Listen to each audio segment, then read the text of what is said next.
So today I am down at the dock where we keep our boat, and we were looking to get a new slip, and we're actually looking to upgrade.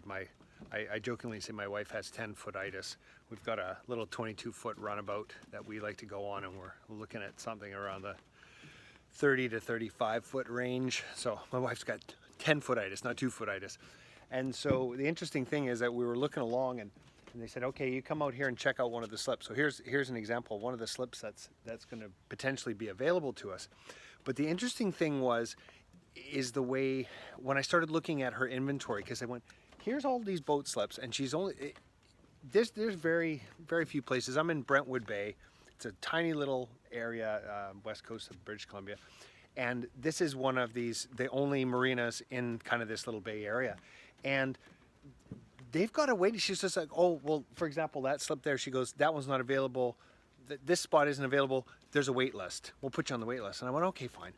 And so then I started looking at her prices, and I asked, when was the last time you raised your prices? And I was like, oh, we went up a little bit, like $1 a foot or something like that this year. And I went, that's crazy. Think about it. You've got limited spaces, so why not crank your prices up even higher? This reminded me of accountants and their accounting practices. If you actually treated your accounting practices as if you had limited spaces, so there's only so many clients you could put inside your practice, and instead of, with accountants, they just create more slips and more slips and more slips and more slips. In this scenario, just limit the amount of spaces. I talk about it in the Accountant Success Formula program. I call it the ship, like an airplane. There's only so many seats. Well, it's the same here with the marina. There's only so many slips. So I almost wanted to tell the owner and give her some free advice. You should be really cranking up your prices, because it's the supply and demand isn't matching up. Think about it, she could easily double the slip price, and probably not like you do the numbers. She doubled the slip price.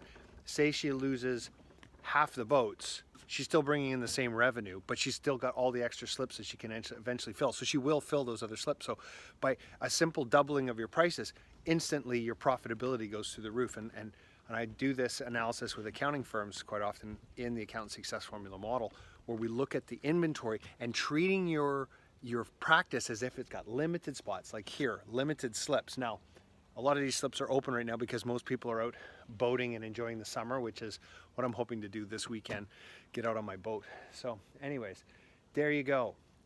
I'm Eric Solbach, and wherever you're watching this, please scroll down, leave a comment for me, and stay tuned for more success tips to come.